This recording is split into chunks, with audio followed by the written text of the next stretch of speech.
Hello, welcome to the Business Octopus live stream where we talk about all things sales, marketing, and technology. Hello, Amanda. How you going? I am fabulous, Avon. How are you? Fantastic.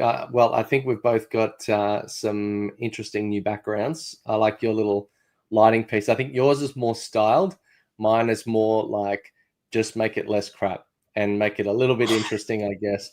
Um, I don't have the glitter and sparkles that you have, but I do my best with the lighting I've got, so that's all good. Look, Avon, we're on brand. Mm. That's all that matters. We're on brand, so it's good. That's it. Well, I think, today what we wanted to go through is exponential networks. Like a lot of times people go to networking events and they end up going, oh, that didn't work for me, or I didn't get anything out of it. Or even if they did, they come home with like a mountain of business cards and either don't do anything with it, or even if they do, like it's so extremely surface level that I think we could do better. So I guess I want to start with your perspective, or maybe some of your experiences on networking. Yeah, absolutely. Look, I hated networking because of everything you just said. It felt surface level. It felt fake. It felt gross. And I used to dread it. It was one of those things that I knew I should do for my business and I hated it. So that would cause me to just not show up in the best possible way. And I was trying to do everything I was taught to do. Where's your elevator pitch? Go and get 10 business cards, go and meet, try and go and make at least 3 connections. You get so focused on this process or how we're supposed to network, how we're taught, that we're not focusing on building relationships with people. Well, we're going to dig into that very shortly. Yeah, I just think that in terms of how surface level it is, like there's one B and something, they are a global network. And if you go as a guest, you have 45 seconds to speak. And you get about 30 seconds to introduce yourself. Everybody else gets 1 minute.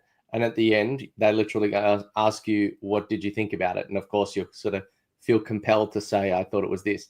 You can do, I think, 2 of those before you then got to pay. Then they're going to, hold you to account. If you don't turn up, you're going to lose your spot, or we'll give it to someone. Like they're just sort of threaten you, or if you don't bring members, or this or that. And so I think that takes away the personality. Like they're like, this is the person you have to refer. Well, why do I have to refer to that one person if they're an idiot? Or, like, 100%. Yeah, I've got metrics to meet, but that doesn't make me want to introduce people. That's it. And it just, again, that's another layer that just feels gross, right? It feels like pressure and it feels inauthentic and just not what business is all about. Well, that, and, like in terms of inauthenticity, you can almost see like people's eyes glaze over when they go into the networking sales mode. It's like they've got this false persona that they put on. They step in the door, they go through a script, and then when they're like more worried about how they perform on that than actually looking the person in the eye, really understanding what it is that they're saying, and either adding value or reflecting or even offering what they do as like a genuine conversation. I don't think you can really, you get to like shop the people in the room as fast as possible, but that doesn't give me confidence in anything or anyone in that room. That's it. Exactly.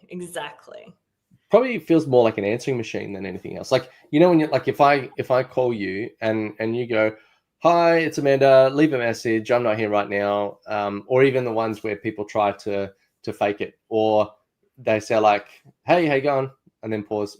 Just kidding. It was this is a recording. Gotcha. And gotcha. Or even, like when you call a telemarketer, or sorry, they call you and you happen to pick up the phone. If you disrupt their script, they don't know what to do. And they're like, are you this kind of person? And you're like, well, sometimes, but actually I kind of prefer this, and I like to do that in the winter time, and blah, blah, blah. And they're like, yes. They just click their little next button and then do the next script. Exactly. But you've disrupted them. And it's not real. And so that's kind of how it feels when you're talking to people at these sorts of heavily scripted networking events. Yeah. So how many times have you gone to a networking event and come back with a pocket full of cards? So more than I can count. More than I can count. Have you done anything with them? Yeah, look, I used to be terrible for this, Avon, but then I got very intentional about I would sit at my desk, here's my little pile of cards, connect on LinkedIn, send an email. But then it still feels very, to your point before, it's very methodical, very scripted, like very just like I'm checking the box kind of energy. Yeah. Yeah, I think the like, even if you get all of those cards, and even if you send out a message back, like I used to go to one event, they give you these little slips of paper, and Yeah. after a while, it just felt mechanical in that you get the same slips from the same people, and you end up with like literally a stack of business cards. A lot of people are not really using business cards anymore, True. and then it kind of sits on the desk and takes up space, and then you shift them all into the bin, and that absolutely nothing happens with it. Even if you send a mail out, like it just became a chore. You get at the end, you've got this templated message, you send it out to the 10 people that were there, unless you've got something extremely transactional, like someone has to get this thing, I don't know, like dog grooming or something. They have to get it on a Right. regular basis. It's a low Mm-hmm. risk, low cost. Maybe I could kind of see that sort of thing. But if it's not like if you've got a complex service or something a little bit deeper, that's not something that you can easily rattle off in a 30-second pitch. 100%. 100%. Yeah. You just And no. some Just people are no. not built, not good for it, good at it, or not built for that. Like, I think if you slow it down, and someone who might be an absolute savant, like they're really, really deeply clever at what they Right. do, and can be a massive asset in an organization, maybe they're a little bit shy.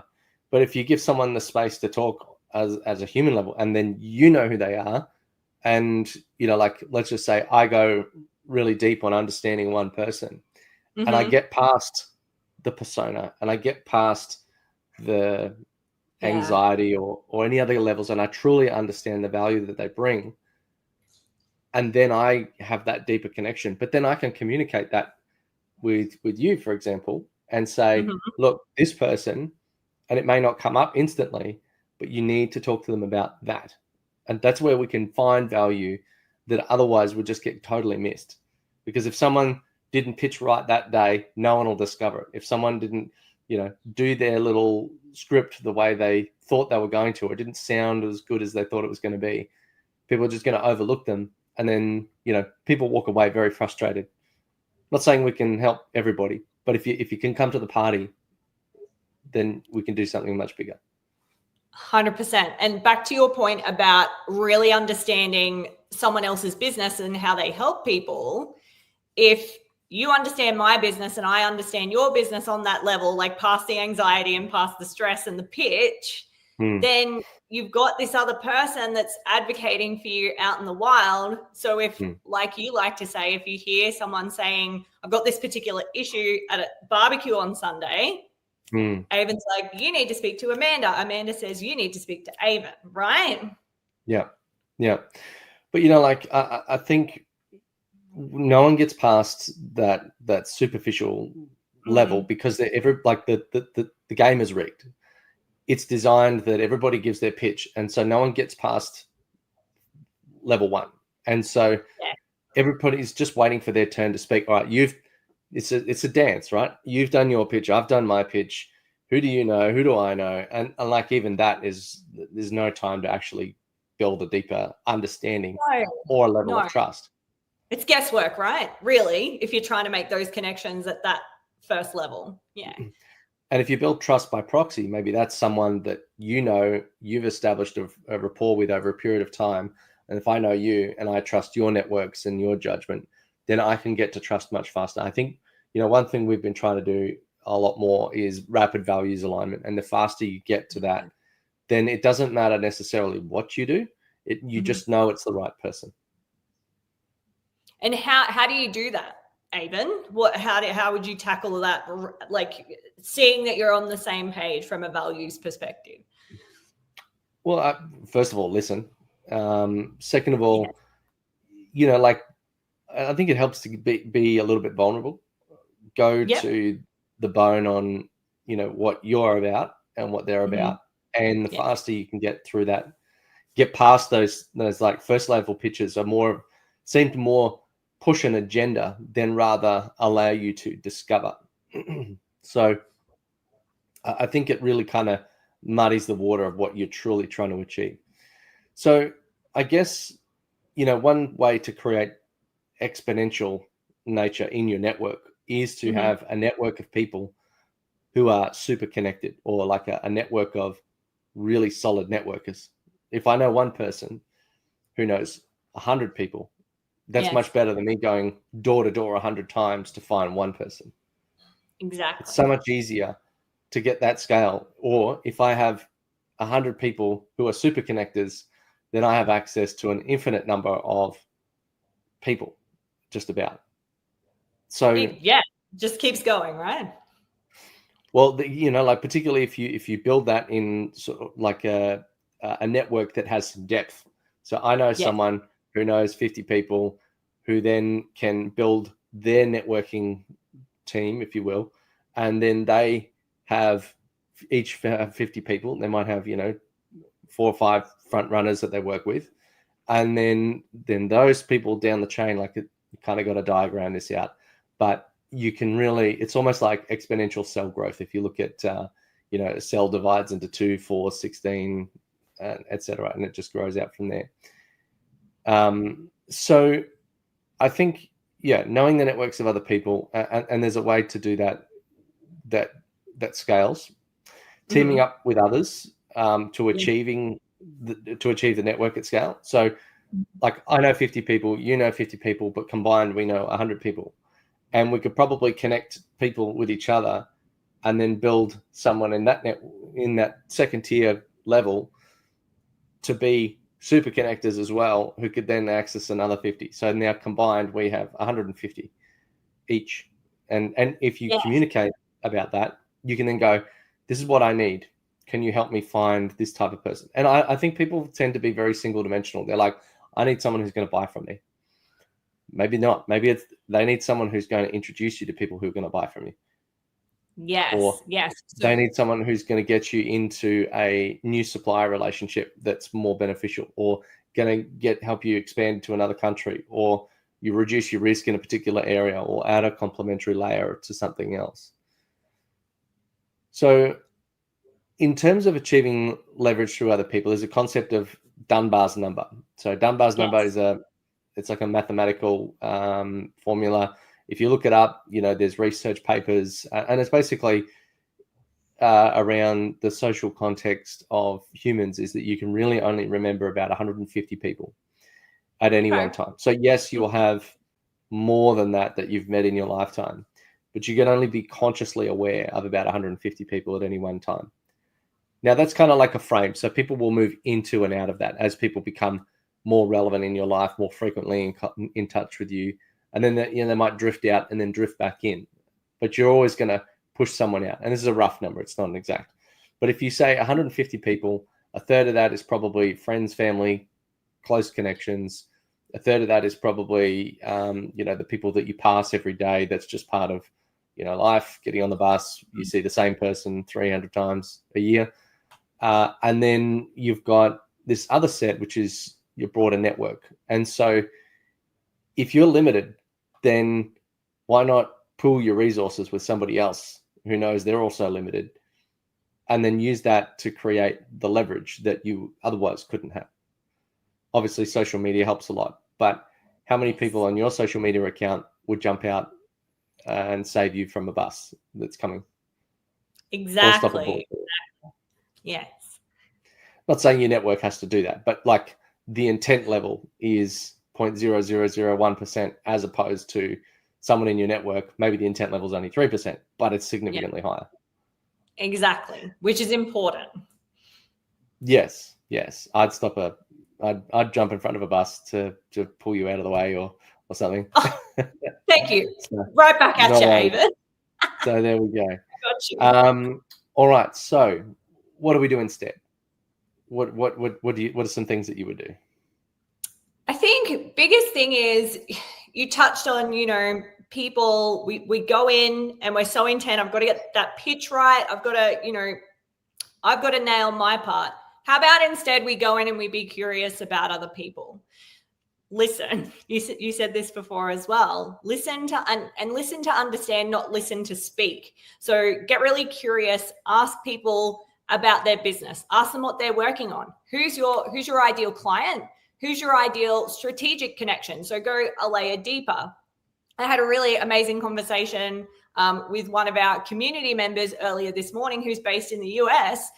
We spent 45 minutes and we solved a couple of challenges for each other. We spoke about strategic connections for each other. We came up with a lead magnet that we could potentially both use, just 45 minutes. We're not saying that you need to dedicate, hours of your week or your month to this. You can do a lot in a short amount of time by being intentional and curious and being interested in what other people are doing. So now when I think, or I'm talking to someone in my US network who has a particular challenge, I'm like, you need to speak to this person as an example. So that's how you can create those deeper connections.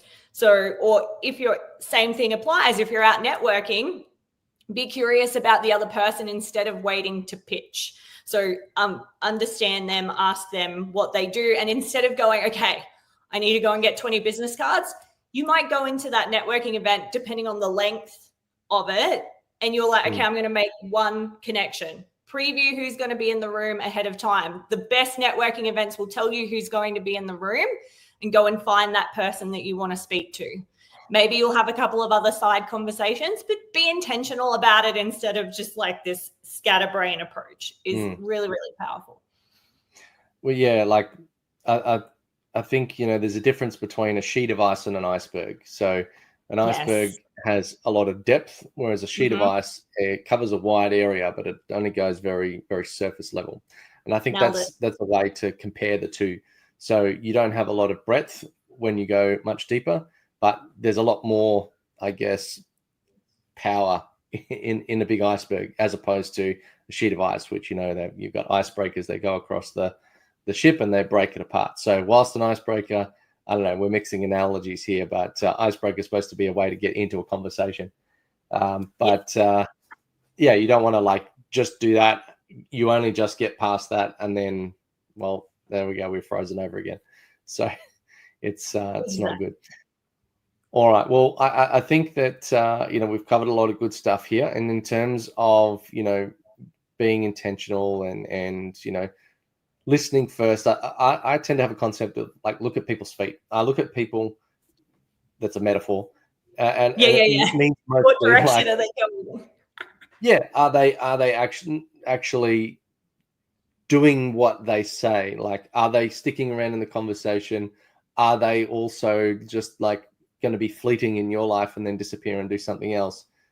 Are they a driven person to achieve a bigger result, or are they just looking to, try as many little different things as they can? So over time, that's what going deeper allows you to do, is find people who are more committed, more long-term thinkers, more value creators, as opposed to someone who's just trying to, pick all the low-hanging fruit and then go to the next thing and done, instead of investing something for the long term and building something much bigger. So solve a bigger problem. Yeah. Yes. We've all had those interactions, and they're just not a good time. It's not, and it doesn't serve anybody, right? So let's not do that anymore, team. Let's not. Yeah. So if you've been watching, and if indeed you still are, we appreciate you. Thank you very much. Please do give us a like and subscribe, and join us at the Relevate community. We can ask heaps more questions, help us to come up with the next piece of content for the live stream. And I guess, if you ask questions or comment in the live stream, we can always bring that up if we can see it on time, bring it up and see the comments down below and talk to you live. So thank you for watching, and you stay classy. We'll catch you next